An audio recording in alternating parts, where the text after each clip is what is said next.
പഴയ ആ ഒരു ബഹുമാനവും സ്നേഹവും ഇപ്പോഴത്തെ കുട്ടികൾക്കില്ല എന്നുള്ളത്. പക്ഷേ അത് എൻ്റെ അഭിപ്രായത്തിൽ നമ്മൾ കുഞ്ഞുങ്ങളെ നല്ലവണ്ണം ശ്രദ്ധിച്ചു കഴിഞ്ഞാൽ, അവരോടൊപ്പം ചേർന്ന് നിന്ന് കഴിഞ്ഞാൽ, ആധുനിക കാലഘട്ടത്തിൽ ഇപ്പോൾ നമുക്ക് അവരെ പ്രൊമോട്ട് ചെയ്യാൻ പറ്റിയ ഏറ്റവും വലിയ സംവിധാനമാണ് സോഷ്യൽ മീഡിയ.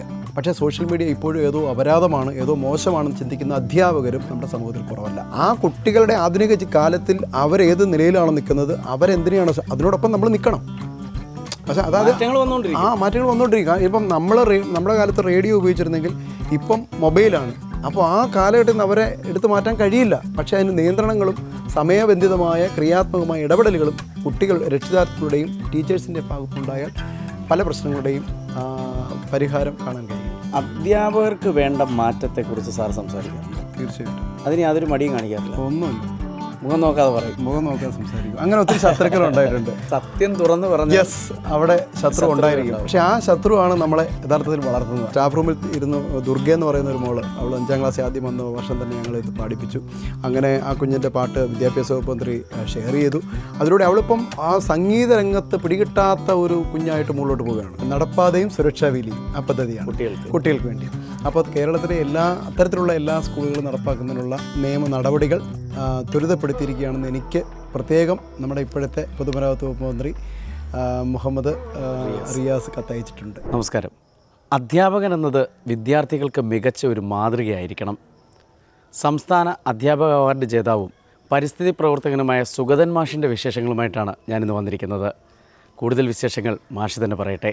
നമസ്കാരം സാറേ. നമസ്കാരം. സാറിൻ്റെ ഒരുപാട് വിശേഷങ്ങൾ അറിയുന്നുണ്ട്. Thank you.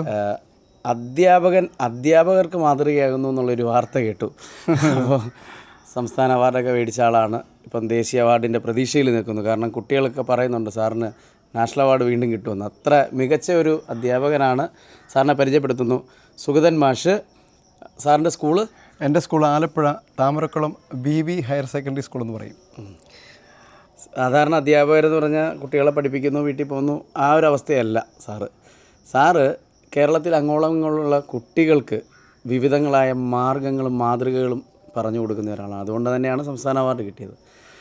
ഭരണിക്കാവ് സ്കൂളിൻ്റെ ആ ഒരു മുൻവശവുമായി ബന്ധപ്പെട്ടാണ് ഞാൻ ആദ്യമായിട്ട് സാറിനെ കാണുന്നത്.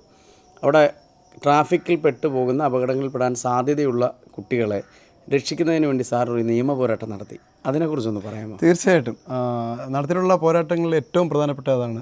അതായത് കുട്ടികളുടെ സുരക്ഷയുമായി ബന്ധപ്പെട്ട് തിരക്കേറിയ റോഡ് സൈഡിൽ നമുക്കറിയാം വൈകുന്നേരവും രാവിലെയും നല്ല തിരക്കാണ്. കുട്ടികൾ അപകടത്തിൽപ്പെടാനുള്ള വലിയ സാധ്യതയുണ്ട്. ഇത് കണക്കിലെടുത്തുകൊണ്ട് ഭരണിക്കാവ് സ്കൂളിൻ്റെ ഫ്രണ്ടിലും അതുപോലെ എൻ്റെ സ്കൂളിൻ്റെ ഫ്രണ്ടിലുള്ള വിഷയം പരിഹരിക്കുന്നതിന് വേണ്ടി അന്നത്തെ മന്ത്രി G. സുധാകരൻ സാറിന് നിവേദനം കൊടുക്കുകയും ഒരു 6 മാസത്തിനുള്ളിൽ 8 ലക്ഷം രൂപ അനുവദിച്ചതായിട്ട് എൻ്റെ പേരിൽ കത്ത് വന്നു.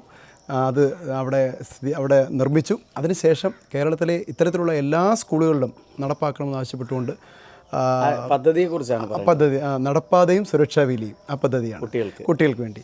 അപ്പോൾ അത് കേരളത്തിലെ അത്തരത്തിലുള്ള എല്ലാ സ്കൂളുകളും നടപ്പാക്കുന്നതിനുള്ള നിയമ നടപടികൾ ത്വരിതപ്പെടുത്തിയിരിക്കുകയാണെന്ന് എനിക്ക് പ്രത്യേകം നമ്മുടെ ഇപ്പോഴത്തെ പൊതുമരാമത്ത് വകുപ്പ് മന്ത്രി മുഹമ്മദ് റിയാസ് കത്തയച്ചിട്ടുണ്ട്. അപ്പോൾ സ്കൂളുകളിൽ എന്തൊക്കെ മാറ്റങ്ങളാണ് വിദ്യാഭ്യാസ രീതിയിൽ വരേണ്ടത് ഇനിയും? തീർച്ചയായിട്ടും ഈ കാലഘട്ടത്തിൽ അധ്യാപനം എന്ന് പറയുന്നത് അല്പം റിസ്ക്കാണ്. അപ്പോൾ ആ റിസ്ക് ഏറ്റെടുക്കാൻ കഴിവുള്ളവർ മാത്രം അധ്യാപകരായാൽ മതി എന്നുള്ളൊരു അഭിപ്രായമാണ് എനിക്കുള്ളത്. പാഠപുസ്തകത്തിനപ്പുറം കുട്ടികളെ നല്ല വ്യക്തിത്വങ്ങളായി വളർത്തിയെടുക്കുവാനുള്ള ഒരു ഭഗീരഥ യജ്ഞം ഇപ്പോൾ നമ്മുടെ വിദ്യാഭ്യാസ വകുപ്പ് തന്നെ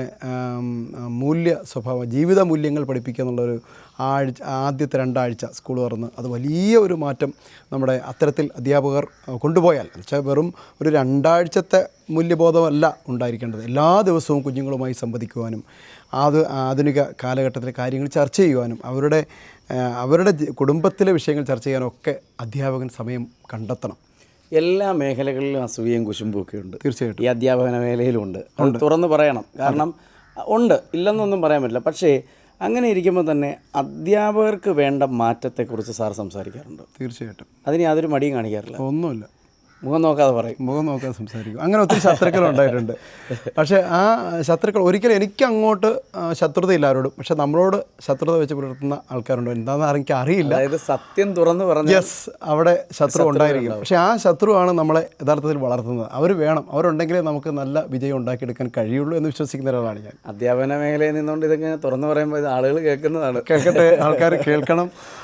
പിന്നെ അധ്യാപകൻ എന്ന് പറയുമ്പോൾ ആദ്യം കുട്ടിയെ അറിയണം, കുട്ടിയുടെ കുടുംബത്തെക്കുറിച്ച് അറിയണം, അവനൊരു വിഷമം ഉണ്ടായാൽ അവനൊന്ന് തൊട്ട് തലോടുവാൻ, അവനോടൊന്ന് സംസാരിക്കുവാൻ സമയം കണ്ടെത്തണം. അവിടെയാണ് ഒരു യഥാർത്ഥ അധ്യാപകൻ രൂപം കൊള്ളുന്നത്. സാർ, ഒരു കാലഘട്ടത്തിലേക്ക് ഒരു സാറിൻ്റെയൊക്കെ കാലഘട്ടം കഴിഞ്ഞൊരു 80-90 കാലഘട്ടത്തിലെ വിദ്യാഭ്യാസ രീതിയും അധ്യാപകരും കുട്ടികളുമായിട്ടുള്ള ഒരു ബന്ധവും ഇന്ന് നിലനിൽക്കുന്നുണ്ട്. അതേപോലെ നിലനിൽക്കുന്നുണ്ടോ ഇന്ന്?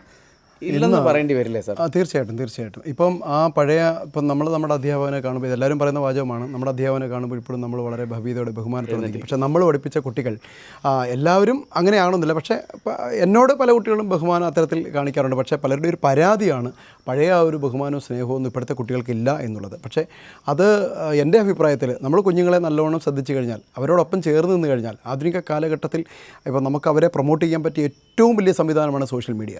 പക്ഷേ സോഷ്യൽ മീഡിയ ഇപ്പോഴും ഏതോ അപരാധമാണ്, ഏതോ മോശമാണെന്ന് ചിന്തിക്കുന്ന അധ്യാപകരും നമ്മുടെ സമൂഹത്തിൽ കുറവല്ല. ഇപ്പോൾ പണ്ടൊക്കെ ഒരു കുട്ടി പാട്ട് പാടുമ്പോൾ ആ കുട്ടിയോടൊക്കെ പറയുന്ന മോനെ നല്ലോണം പാടണം, നീ കഴിവുണ്ട്, അത് ആ കുട്ടി അധ്യാപനം മാത്രമാണ് അറിയുന്നത്. പക്ഷേ ഇന്നതല്ല. ഇന്ന് സോഷ്യൽ മീഡിയയിലൂടെ അവൻ്റെ ഒരു പാട്ട്, അവൻ്റെ ഒരു പ്രസംഗം, അവൻ്റെ ഒരു കഴിവ് നമ്മൾ ഷെയർ ചെയ്യപ്പെടുമ്പോൾ തീർച്ചയായിട്ടും അവൻ മരിക്കുന്നത് വരെ അവൻ്റെ അധ്യാപകൻ അവനെ പ്രൊമോട്ട് ചെയ്ത വീഡിയോ അവൻ്റെ മുന്നിൽ കാണുകയാണ്. അങ്ങനെ ഒരുപാട് അധ്യാപകർ വരുന്നുണ്ട്. തീർച്ചയായിട്ടും ടീച്ചേഴ്സൊക്കെ വന്നതിൻ്റെയൊക്കെ വീഡിയോസ്, ഈ ക്ലാസ്സിൽ ഒരു ഡെസ്കിൽ താളം പിടിച്ച ഒരു കുട്ടിയുടെ വീഡിയോ ഒരു ടീച്ചർ എടുത്ത് സോഷ്യൽ മീഡിയയിൽ പോസ്റ്റ് ചെയ്ത് വൈറലായി. അവൻ പിന്നീട് ഭയങ്കര രസകരമായ അവസ്ഥ, നിരവധി ചാനലുകളിൽ വന്ന് താളം പിടിച്ച പ്രോഗ്രാം. അപ്പോൾ അവർക്കൊരു ജീവിത വഴി തെളിക്കുക. ശരിക്കും അധ്യാപകരെന്ന് പറയുന്നത് വെറുതെ പുസ്തകത്തിലുള്ളത് പഠിപ്പിക്കുന്നതിനപ്പുറം കുഞ്ഞുങ്ങൾക്ക് പുതിയൊരു ജീവിത വഴി തുറന്ന് കൊടുക്കേണ്ടവരല്ലേ? തീർച്ചയായിട്ടും അവരുടെ ഉള്ളിലെ തീർച്ചയായിട്ടും നിരവധി പ്രവർത്തനങ്ങൾ അത്തരത്തിൽ ചെയ്തിട്ടുണ്ട്. അതായത് നമ്മുടെ സ്റ്റാഫ് റൂമിൽ ഇരുന്ന് ദുർഗ എന്ന് പറയുന്ന ഒരു മോള്, അവൾ 5ാം ക്ലാസ് ആദ്യം വന്ന വർഷം തന്നെ ഞങ്ങളിത് പാടിപ്പിച്ചു. അങ്ങനെ ആ കുഞ്ഞിൻ്റെ പാട്ട് വിദ്യാഭ്യാസ വകുപ്പ് മന്ത്രി ഷെയർ ചെയ്തു. അതിലൂടെ അവളിപ്പം ആ സംഗീത രംഗത്ത് പിടികിട്ടാത്ത ഒരു കുഞ്ഞായിട്ട് മുകളിലോട്ട് പോവുകയാണ്. അങ്ങനെ നിരവധി കുട്ടികളെ നമ്മൾ പ്രോത്സാഹിപ്പിച്ചിട്ടുണ്ട്. അതുപോലെ കുട്ടികളെ മാത്രമല്ല, സാധാരണ അധ്യാപകർ മറ്റൊരു അധ്യാപകനെ അംഗീകരിക്കുന്ന കൂട്ടത്തിലല്ല, അത് മുമ്പേ നേരത്തെ പറഞ്ഞ പോലെ. പക്ഷേ എനിക്ക് ആ രംഗത്ത് വ്യത്യസ്തമായ കാര്യങ്ങൾ ചെയ്യാൻ കഴിഞ്ഞിട്ടുണ്ട്. ഈ കഴിഞ്ഞ വർഷം ഞാൻ ചെയർമാനായിട്ടുള്ള സുഗതവനം ചാരിറ്റബിൾ ട്രസ്റ്റിൻ്റെ നേതൃത്വത്തിൽ കേരളത്തിലെ 18 മികവുള്ള അധ്യാപകരെ കണ്ടെത്തി ആദരിക്കാൻ കഴിഞ്ഞു എന്നുള്ളത് വളരെ അഭിമാനത്തോടു കൂടി ഈ അധ്യാപന ജീവിതത്തിലെ ഏറ്റവും വലിയ മാസ്റ്റർ പീസായിട്ട് ഞാൻ പറയാൻ ആഗ്രഹിക്കുന്നു. അവർ ഞെട്ടിക്കാണുമല്ലോ. തീർച്ചയായിട്ടും അധ്യാപകനെ അംഗീകരിക്കുകയും ആദരിക്കുകയും ചെയ്യുന്ന ഒരു ഇതിലേക്ക് വന്നപ്പോൾ ഇവർ തന്നെ കരുതിയാണ് ഇതെന്താ സംഭവിച്ചതെന്നുള്ളൊരു. കാരണം നമ്മൾ കണ്ടു, എൻ്റെയൊക്കെ വിദ്യാഭ്യാസ കാലഘട്ടത്തിലുള്ള അധ്യാപകരെന്ന് പറഞ്ഞാൽ നമ്മളെ മക്കളെ പോലെ കാണുകയും സ്നേഹിക്കുകയും, ഒരു അസുഖം വന്നാൽ, അവൻ വിശന്നിരുന്നാൽ, അവന് സങ്കടം വന്നാൽ അവരോടൊപ്പം ചേർത്ത് പിടിക്കുന്ന ഒരു കാലമായിരുന്നു 90കളുടെ അവസാനം വരെ നമ്മൾ കണ്ടിരുന്നത്. ഇപ്പോൾ അതിനൊക്കെ ഒരു മാറ്റം സംഭവിച്ചിട്ടുണ്ട്. ഇപ്പോൾ അതിനൊരു പ്രധാനപ്പെട്ട കാരണം അധ്യാപകൻ കുട്ടികളിൽ നിന്നും അകലാനുള്ള വേറൊരു കാര്യങ്ങളുമുണ്ട്. ഇപ്പോൾ ഈ കോവിഡ് കാലത്തിന് ശേഷം നമ്മുടെ കുട്ടികളുടെ മനോഭാവത്തിലും പൊതുസമൂഹത്തിൻ്റെ മനോഭാവത്തിലും മാറ്റങ്ങൾ വന്നിട്ടുണ്ട്. ഈ കുട്ടികളെ നമ്മൾ അനുസരിപ്പിച്ച് അനുനയത്തിൽ കൊണ്ടുവന്ന് വെച്ചാൽ അല്പം റിസ്ക്കിയാണ്. ഇപ്പോൾ ഈ അധ്യാപകർ എന്തെങ്കിലും വഴക്ക് പറഞ്ഞാൽ ഉടനെ പിന്നെ തിരിച്ച് വഴക്ക് പറയുക, അല്ലെങ്കിൽ വീട്ടിൽ ചെന്ന് പറയണം, രക്ഷകർത്താവ് ഉടനെ ഇങ്ങ് വരികയാണ്. അപ്പോൾ അധ്യാപകർക്ക് ഭയമാണ് കുട്ടികളെ നിയന്ത്രിക്കാനും, അല്ലേ? അതായത് നമുക്കൊരു അധ്യാപകർ തല്ല് തന്നാൽ 2 അടിയും കൂടെ വീട്ടിൽ വരുമ്പോൾ എൻ്റെ പപ്പയൊക്കെ പറയുന്നത് 2 എണ്ണം അധികം കൊടുക്കാൻ ഞാൻ എന്താണെന്ന് ചോദിക്കും. പക്ഷേ ഇപ്പോൾ അങ്ങനല്ല. ഇപ്പോൾ 1 അടി അടിച്ചാൽ ഉടനെ വൈകിട്ട് ഫോൺ വരും, നമ്മൾ സംസാരിക്കും, അല്ലെങ്കിൽ പിറ്റേന്ന് അത് കേസായിട്ട് മാറുന്ന പല രംഗങ്ങളും നമ്മുടെ കേരളത്തിൽ പോലീസ് കേസുകൾ ഉൾപ്പെടെ അധ്യാപകർക്കെതിരെ ഇങ്ങനെ തിരിയാനുള്ള സാധ്യതയുണ്ട്. അപ്പോൾ ഒരു 2 ദിവസം മുമ്പ് കണ്ട ഒരു വാർത്തയാണ്, ഒരു അധ്യാപകൻ 6 വർഷം ജയിലിൽ കിടന്നിട്ട് ഇറങ്ങി. ഒരു കുട്ടി പോക്സോ കേസ് കുട്ടിയുടെ മാതാപിതാക്കൾ കൊടുത്തു, ശിക്ഷ അനുഭവിച്ച് ഇപ്പോഴാണ് കോടതി കണ്ടെത്തുന്നത് ഇയാൾ നിരപരാധിയാണെന്ന്. അപ്പോൾ ആ മനുഷ്യനുണ്ടാകുന്ന ഒരു മാനസികാവസ്ഥയുണ്ടല്ലോ. അതുകൊണ്ട് തന്നെ അധ്യാപകർക്ക് ഇപ്പോൾ ഭയമാണ്. ഒരർത്ഥത്തിൽ ഒരു 10-60% അധ്യാപകർക്ക് ഭയമാണ് ഇത്തരം വിഷയങ്ങളിൽ ഇടപെടാൻ. അതൊരു യാഥാർത്ഥ്യം തന്നെയാണ്.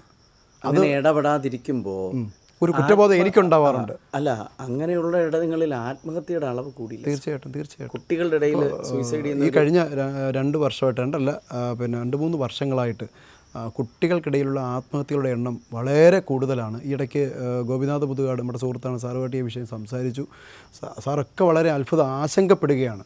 അപ്പോൾ തീർച്ചയായിട്ടും ഇതിനെതിരെ നമുക്ക് എന്തെങ്കിലും പ്രവർത്തനങ്ങൾ ചെയ്യണമെന്ന് സാർ പറഞ്ഞിരിക്കുക. ഓരോ സ്കൂളുകളിലും ഒരു പക്ഷേ ഈ പുറമേ ചിരിച്ച് കളിച്ച് വരുന്ന കുട്ടികളുടെ ഉള്ളിൽ നല്ല വേദനയുണ്ടാവും. ഇതെപ്പോൾ അധ്യാപകർ തിരിച്ചറിയുന്നോ ആ സമയത്താണ് അവർക്കൊരു ജീവിതത്തിലേക്ക് തിരിച്ചു വരണമെന്ന്. കാരണം ഞാൻ വിശന്നിരിക്കുകയും മറ്റുള്ളവൻ ഭക്ഷണം കഴിക്കുകയും ചെയ്യുമ്പോൾ എൻ്റെ ഉള്ളിലുണ്ടാകുന്ന ഒരു വേദനയുണ്ട്. ആ വേദന അടക്കി പിടിച്ചിരുന്നു. പിന്നെ എനിക്കിത് ആരോടും സങ്കടം പറയാൻ വരുമ്പോൾ അതൊരു വിങ്ങലായി നിൽക്കുകയും അതൊരു ജീവിതം അവസാനിപ്പിക്കുന്ന ഒരു ഘട്ടത്തിലേക്കും പോകുന്നുണ്ട്. തീർച്ചയായിട്ടും. അപ്പോൾ അതിനുവേണ്ട ഒരു പദ്ധതികൾക്ക് വേണ്ടി തുടക്കം കുറിക്കേണ്ടതല്ലേ? നിരവധി പ്രവർത്തനങ്ങൾ എൻ്റെ ഭാഗത്തുനിന്ന് ഞാൻ തുടക്കം കുറിച്ചിട്ടുണ്ട്. ഏതാണ്ട് 14 വർഷം മുമ്പ് ഒരു അമ്മമ്മ ഞാൻ പഠിപ്പിക്കുന്ന ക്ലാസ്സിൽ വളരെ ആധിക്യമാണ്, വീടാൻ പോകുന്നു. അവൻ്റെ കയ്യിലൊരു പൊതിയുണ്ട് മകന് കൊടുത്തു. ഞാൻ കാര്യങ്ങൾ അന്വേഷിച്ചപ്പം അമ്മ പറഞ്ഞത്, മോനെ ഈ എൻ്റെ കൊച്ചുമോനാണ് ഇവൻ അഭിനന്ദ്, അവൻ്റെ അമ്മ അല്പം മാനസിക പ്രശ്നമുള്ള ആളാണ്, അച്ഛൻ ഇട്ടിട്ട് പോയി. അപ്പോൾ എനിക്ക് അന്ന് ഉറങ്ങാൻ കഴിഞ്ഞില്ല. അപ്പോഴേ അങ്ങനെയുള്ള ഒരു 10 കുട്ടികളുടെ ലിസ്റ്റ് എടുത്തു. മറ്റ് അധ്യാപകരുടെയും പൊതുജനങ്ങളുടെയൊക്കെ സഹായത്തോടെ ഞാൻ ഒരു സ്കോളർഷിപ്പ് പദ്ധതി സ്കൂളിൽ തുടങ്ങി. പ്രതിമാസം 1000 രൂപ നിരക്കിൽ ഈ പാവപ്പെട്ട കുട്ടികളെ കണ്ടെത്തി ഒരു വർഷം ആ കുട്ടിക്ക് 10,000 രൂപ ഒരു അധ്യയന വർഷത്തിൽ കിട്ടുന്ന പദ്ധതി 2018 സ്റ്റാർട്ട് ചെയ്തു. ഈ കഴിഞ്ഞ വർഷവും അത് അനുസ്യൂതം തുടർന്നുകൊണ്ടിരിക്കുകയായിരുന്നു. അപ്പോൾ അങ്ങനെ അത്തരത്തിലുള്ള കാര്യങ്ങളൊക്കെ ഇടപെടാൻ കഴിഞ്ഞിട്ടുണ്ട് എന്നുള്ളതാണ് എനിക്ക് കിട്ടുന്ന വലിയൊരു സന്തോഷം, ആത്മസംതൃപ്തി. സാറേ, എന്തൊക്കെ മാറ്റങ്ങൾ വന്നു എന്ന് പറഞ്ഞാലും ഇപ്പോഴും പട്ടിണി കിടക്കുന്ന കുടുംബങ്ങളിൽ നിന്ന് കുട്ടികൾ പഠിക്കാൻ വരുന്നുണ്ടല്ലോ, അത് അറിയാൻ കഴിയുന്നുണ്ടോ സാറിന്? തീർച്ചയായിട്ടും. അങ്ങനെ നമ്മുടെ അധ്യാപകൻ ആത്മാർത്ഥതയോടെ ക്ലാസ് ശ്രദ്ധിച്ചു കഴിഞ്ഞാൽ അങ്ങനെ വിശപ്പുള്ള കുഞ്ഞുങ്ങളെയും വിഷമിക്കുന്ന കുഞ്ഞുങ്ങളെയും വേദന അനുഭവിക്കുന്ന കുഞ്ഞുങ്ങളെയും കൃത്യമായി കണ്ടെത്താൻ കഴിയും. അപ്പോൾ അവരുടെ അടുക്കൽ ചെന്ന്, മോനെ എന്തുണ്ട് വിശേഷം, എന്താണ് നീ ഇങ്ങനെ ഇരിക്കുന്നത് എന്ന് നമ്മൾ 1-2 ചോദ്യം കഴിയുമ്പോൾ തീർച്ചയായിട്ടും അവനെല്ലാം തുറന്നു പറയുന്ന സമീപനത്തിലോട്ട് വരും. ആ കുട്ടിയൊന്നും ഒരിക്കലും നമ്മളെ മറക്കില്ല എന്നുള്ളതാണ് യാഥാർത്ഥ്യം. ഈ സാറിൻ്റെ സുഗതവനം ചാരിറ്റബിൾ ട്രസ്റ്റിനെ കുറിച്ച് പറഞ്ഞു. അധ്യാപകൻ എന്നുള്ള നിലയിൽ നിൽക്കുമ്പോൾ തന്നെ ഈ ട്രസ്റ്റ് എന്തിനു വേണ്ടിയിട്ടാണ്? ട്രസ്റ്റ് അതായത് നമ്മുടെ പരിസ്ഥിതി സംരക്ഷണ പ്രവർത്തനം ഒരു വ്യക്തിക്ക്, അതായത് ആ വ്യക്തി നാളെയും അല്ലെങ്കിൽ കുഞ്ഞുങ്ങളായാലും ആ കുഞ്ഞുങ്ങൾ നാളെ നല്ല രൂപത്തിൽ ജീവിക്കണമെന്നുണ്ടെങ്കിൽ അവൻ്റെ ഈ പരിസ്ഥിതിയും പ്രകൃതിയും കൃഷിയൊക്കെ ഉണ്ടെങ്കിലേ പറ്റൂ. അതിൻ്റെ ബോധം കുട്ടികളിൽ സംജാതമാകുന്നതിന് വേണ്ടിയാണ് സുഗതകുമാരി ടീച്ചറിൻ്റെ സ്മരണാർത്ഥം ആ ടീച്ചറിൻ്റെ സ്വപ്നങ്ങൾ കൂടുതൽ സാക്ഷാത്കരിക്കാനുള്ള ഒരു ലക്ഷ്യത്തോടുകൂടി കേരളത്തിലെ വിദ്യാലയങ്ങളിലാണ് ഇതിൻ്റെ പ്രവർത്തനം നടക്കുന്നത്. ഇതിൻ്റെ അണ്ടറിൽ കുരുവിക്കൊരുത്തുള്ളി, ഇക്കോസ്റ്റോൺ പ്രോജക്റ്റ്, പ്രതിഭാമരപ്പട്ടോ അവാർഡ്, അങ്ങനെ നിരവധി സംവിധാനങ്ങൾ ആ ട്രസ്റ്റിൻ്റെ അണ്ടറിൽ ഞാൻ ചെയ്തു വരുന്നുണ്ട്. ഇത് കഴിവുള്ള ഒരുപാട് കലാകാരന്മാരായിട്ട് വളർന്നു വരേണ്ട തലമുറ ഇപ്പോൾ ലഹരിക്ക് അടിമപ്പെട്ട് നശിച്ചു പോകുന്ന ഒരു കാഴ്ചയും കൂടെ നമ്മൾ കണ്ടുവരുന്നുണ്ട്. കുട്ടികളിലെ ലഹരി ഉപയോഗം അധ്യാപകർക്ക് തിരിച്ചറിയാൻ കഴിയും?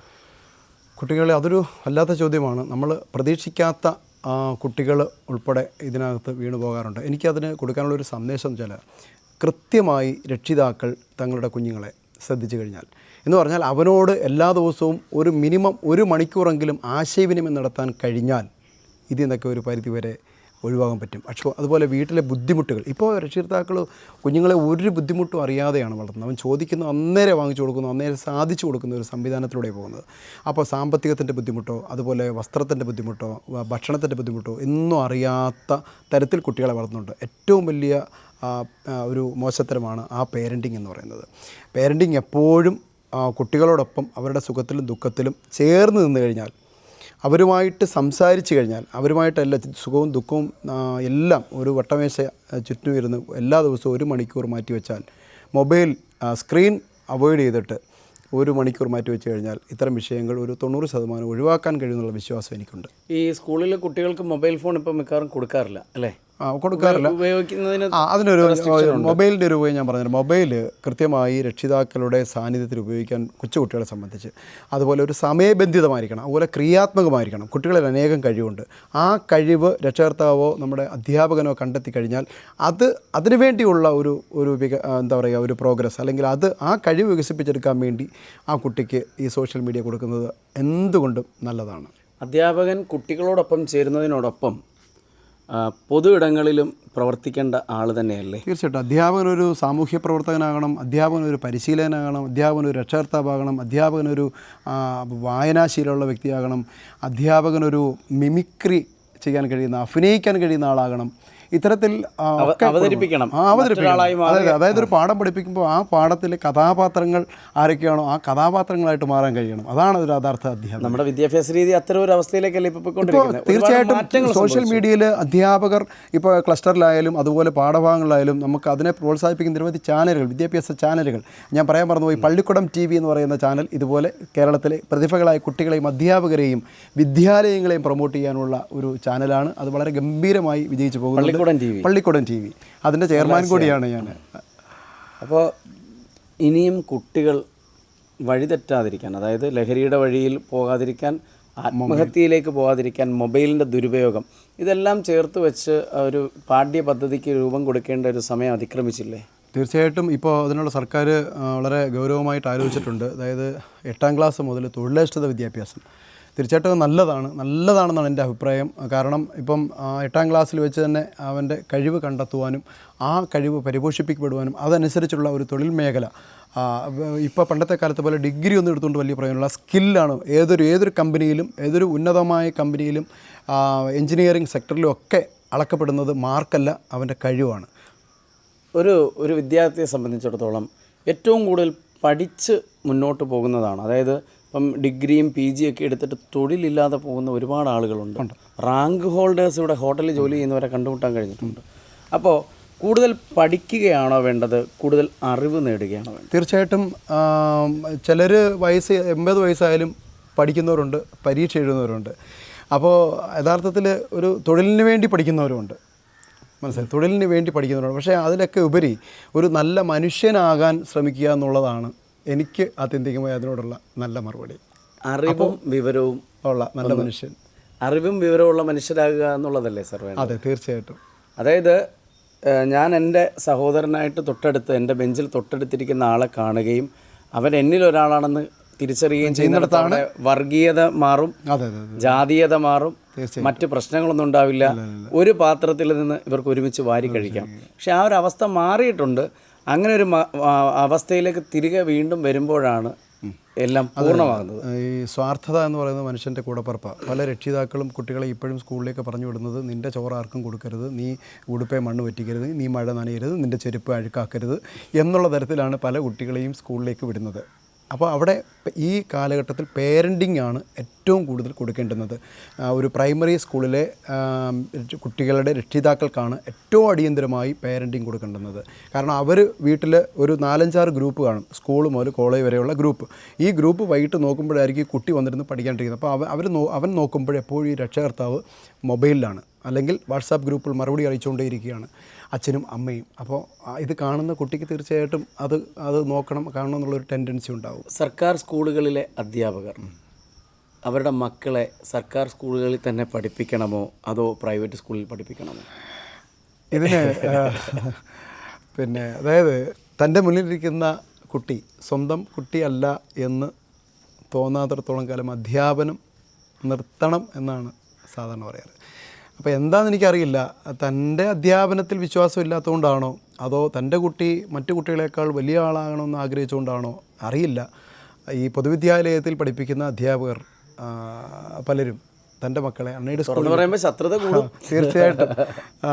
അല്ല, ഞാനത് ഒരു പൊതു വിഷയം പറഞ്ഞതാണ്. എൻ്റെ 2 മക്കളും പഠിച്ചത് ഹൈസ്കൂളായപ്പോഴും എൻ്റെ വിദ്യാലയത്തിലാണ്. പല അഭിപ്രായങ്ങളും കുടുംബത്തിൽ നിന്ന് പുറത്തുനിന്നാളും വന്നിട്ടുണ്ട്. പക്ഷേ ഞാൻ വിശ്വസിക്കുന്നത് ഞാൻ പഠിപ്പിക്കുന്ന കുട്ടികളും എൻ്റെ കുട്ടിയും തമ്മിൽ വ്യത്യാസമില്ല എന്നുള്ളത് തന്നെയാണ് അതിൻ്റെ ഒരു കാരണം. അപ്പോൾ ഒരുപോലെ കാണാൻ ശ്രമിക്കാറുണ്ട് എല്ലാ കുട്ടികളെയും. കുട്ടികൾക്കിടയിലുള്ള വഴക്കുകളും പ്രശ്നങ്ങളും വർഗീയതയും കൂടി വരുന്ന ഒരു കാലഘട്ടം കൂടിയാണെന്ന് സംശയിക്കേണ്ടിയിരിക്കുന്നത്. കാരണം സ്കൂളുകളിൽ നേരത്തെ രാഷ്ട്രീയമുണ്ടായിരുന്നു. ഈ വളർന്നു വരുന്ന കുട്ടികളിൽ രാഷ്ട്രീയം, ഒരു വിശ്വാസം, രാജ്യത്തോടുള്ള സ്നേഹം, ഇതൊക്കെ ഉണ്ടാവേണ്ടതല്ലേ? തീർച്ചയായിട്ടും നമ്മുടെ ഓരോ ഇന്ത്യൻ പൗരനും രാഷ്ട്രീയ ബോധം അത്യാവശ്യമാണ്. പക്ഷേ ആ രാഷ്ട്രീയ ബോധം വളർത്തേണ്ടുന്നത് വിദ്യാഭ്യാസ സ്ഥാപനങ്ങളിൽ, അത് പുറത്തുനിന്നുള്ള രാഷ്ട്രീയക്കാരാകരുത്. പക്ഷേ അധ്യാപകർക്ക് തന്നെ ഈ രാഷ്ട്രബോധം കുട്ടികൾക്ക് പറഞ്ഞു കൊടുക്കാൻ കഴിയണം. ഫോർ എക്സാമ്പിൾ, നമ്മുടെ ഇപ്പോൾ ആഗസ്റ്റ് 15, ആഗസ്റ്റ് 15 എന്നുള്ള ദിവസം ഞാൻ അതിന് അവധി പ്രഖ്യാപിക്കരുതെന്നുള്ളൊരു സെൻസിൽ പറഞ്ഞില്ല. പക്ഷേ ആ ദിവസം ഈ സ്വാതന്ത്ര്യദിന സമരത്തെക്കുറിച്ചും അതിൻ്റെ പ്രാധാന്യത്തെക്കുറിച്ചും എങ്ങനെയാണ് നാം ഇന്ന് നമുക്കുള്ള സ്വാതന്ത്ര്യത്തോടെ പറയാനും ഓടാനും നടക്കാനും ഒക്കെ അല്ലെങ്കിൽ സംസാരിക്കാനും ഒക്കെ ഉള്ള സ്വാതന്ത്ര്യം കിട്ടിയത് എങ്ങനെ എത്തി നീ ഇപ്പോഴെങ്ങനെയാണ് ഇന്ന് ഒരു പേടിയില്ലാതെ നടക്കുന്ന സ്വാതന്ത്ര്യം അതെങ്ങനെ കിട്ടിയെന്ന് ബോധ്യപ്പെടുത്തുവാനുള്ള ഉത്തരവാദിത്വം, അവകാശം ആ ഒരു ദിവസം അധ്യാപകർ കൊടുക്കണമെന്നാണ് എൻ്റെ ഒരു അഭിപ്രായം. സാറ് അധ്യാപന വഴിയിലേക്ക് എങ്ങനെയാണ് വന്നത്? അധ്യാപന വഴിയിൽ യഥാർത്ഥത്തിൽ അധ്യാപകനാകാനെന്നുള്ള ഒരു ഇതിൽ വന്നതല്ല. പക്ഷേ അധ്യാപക ജോലി അന്നേ ഇഷ്ടമായിരുന്നു. അങ്ങനെ ഒരു ഞാൻ സർക്കാർ സ്കൂളിൽ PSC ടെസ്റ്റ് എഴുതി. പക്ഷേ ആദ്യത്തെ 1-2 വന്നില്ല, ലിസ്റ്റിൽ താഴെയായിരുന്നു. പിന്നെയാണ് ഞാൻ ഇതുപോലെ ഒരു മാനേജ്മെൻറ്റ് സ്കൂളിൽ കയറാൻ ശ്രമിച്ചത്. അങ്ങനെ അവിടെ കയറിപ്പറ്റി. അന്ന് എൻ്റെ മാനേജൊരു കാര്യം പറഞ്ഞിരുന്നു, സുഗതൻ മാഷേ, ഒരു അധ്യാപകൻ എന്ന് പറയുമ്പോൾ ആ അധ്യാപകൻ്റെ വേഷം എന്താണോ അത് ആടണം. ആ ഒരൊറ്റ വാക്കിൻ്റെ പുറത്താണ് ഞാൻ ഇന്ന് എന്തെങ്കിലും അധ്യാപന വൃത്തിയിൽ എന്തെങ്കിലും ആയിട്ടുള്ളത്. ബഹുമാനപ്പെട്ട school manager advocate K. Palakkal Sankaran Nair sir, ആ സാറിൻ്റെ വാക്കുകളാണ് എനിക്കിന്നും ഇനി മരിക്കുന്നവരെയും എൻ്റെ ജീവിതത്തിൽ പ്രചോദനമായിട്ടുള്ളത്. സ്കൂളുകൾ കുട്ടികളുമായിട്ടൊക്കെ നല്ല ബന്ധം തന്നെയാണ്. നല്ല ബന്ധം തന്നെയാണ്. എല്ലാ കുട്ടികളും അങ്ങനെ തന്നെയാണ് സാറിനെ കാണുന്നത്. തീർച്ചയായിട്ടും. പ്രത്യേകിച്ച് ഞാൻ ഈ കുഞ്ഞുങ്ങളുടെയൊക്കെ നിമിഷങ്ങളും അതുപോലെ അവരോടൊപ്പം ഫോട്ടോ വീഡിയോസൊക്കെ ആഡ് ചെയ്യുന്നുണ്ട്, അല്ലെങ്കിൽ അത് ഷെയർ ചെയ്യുന്നുണ്ട്. അവർക്കെല്ലാം വലിയ കാര്യമാണ്. കാരണം ആ കുട്ടികളുടെ ആധുനിക കാലത്തിൽ അവരേത് നിലയിലാണോ നിൽക്കുന്നത്, അവരെന്തിനാണോ, അതിനോടൊപ്പം നമ്മൾ നിൽക്കണം. പക്ഷേ അതായത് മാറ്റങ്ങൾ വന്നുകൊണ്ടിരിക്കുക. ഇപ്പം നമ്മുടെ കാലത്ത് റേഡിയോ ഉപയോഗിച്ചിരുന്നെങ്കിൽ ഇപ്പം മൊബൈലാണ്. അപ്പോൾ ആ കാലഘട്ടത്തിൽ നിന്ന് അവരെ എടുത്തു മാറ്റാൻ കഴിയില്ല. പക്ഷേ അതിന് നിയന്ത്രണങ്ങളും സമയബന്ധിതമായ ക്രിയാത്മകമായ ഇടപെടലുകളും കുട്ടികൾ, രക്ഷിതാക്കളുടെയും ടീച്ചേഴ്സിൻ്റെ ഭാഗത്തുണ്ടായാൽ പല പ്രശ്നങ്ങളുടെയും പരിഹാരം കാണാൻ കഴിയും. എന്തായാലും ഒന്നുറപ്പിക്കാം, സുഗതൻ മാഷ് പഠിപ്പിക്കുന്ന സ്കൂളിൽ കുട്ടികൾ പട്ടിണിയിരിക്കില്ല, അവർ വിശന്നിരിക്കില്ല, അവർ ആത്മഹത്യയിലേക്ക് പോകില്ലെന്ന് നമുക്ക് വിശ്വസിക്കാം. കാരണം അവിടെ ഒരു സുഗത വനം തീർക്കുകയാണ് അധ്യാപകൻ എന്ന നിലയിൽ വളരെ സ്നേഹത്തോടെ, ഒരു രക്ഷിതാവിൻ്റെ ഉത്തരവാദിത്വത്തോടെ സുഗതൻ മാഷ് ചെയ്യുന്നത്. Thank you sir. Thank you.